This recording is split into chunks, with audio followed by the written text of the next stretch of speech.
Case Digest on Bundy vs. Florida. Decided on June 21, 1984. Facts of the case. On January 7, 1978, Bundy rented a room near Florida State University. A week later, he was seen in a bar near the Chi Omega sorority house. 3 a.m. the following day, a resident of the sorority house encountered Bundy leaving the premises with a club in his hand. Subsequently, it was discovered that 2 women in the sorority house had been killed by strangulation and severe beating, and 2 others were severely beaten. Further attacks occurred nearby, and the police were alerted. Some witnesses saw Bundy near the crime scenes, seemingly observing the aftermath.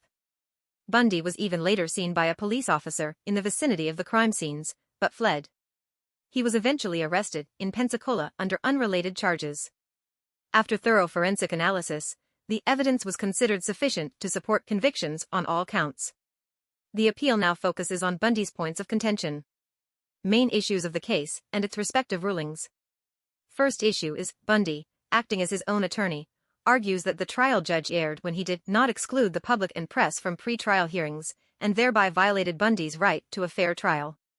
The trial judge held that there was a presumption in favor of open access to judicial proceedings in the absence of defendant's failure to establish that closure was necessary. Second issue is, Bundy contends that the eyewitness testimony of Nita Neary should have been excluded from evidence because prior to trial she was hypnotized for the purpose of improving the quality and detail of her recollection of the man she saw leaving the sorority house.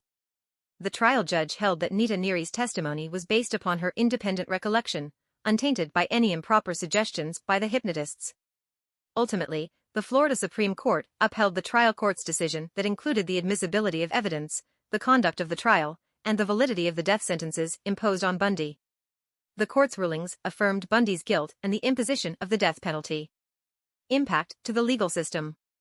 While Bundy's case did not establish a new doctrine, it highlighted the ongoing need for the justice system to address challenges related to pre-trial publicity, mental health evaluations, security, and the admissibility of evidence to uphold the principles of a fair trial.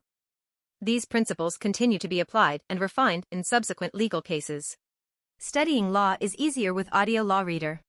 Download on Google Play now, and follow us for more case digests like this.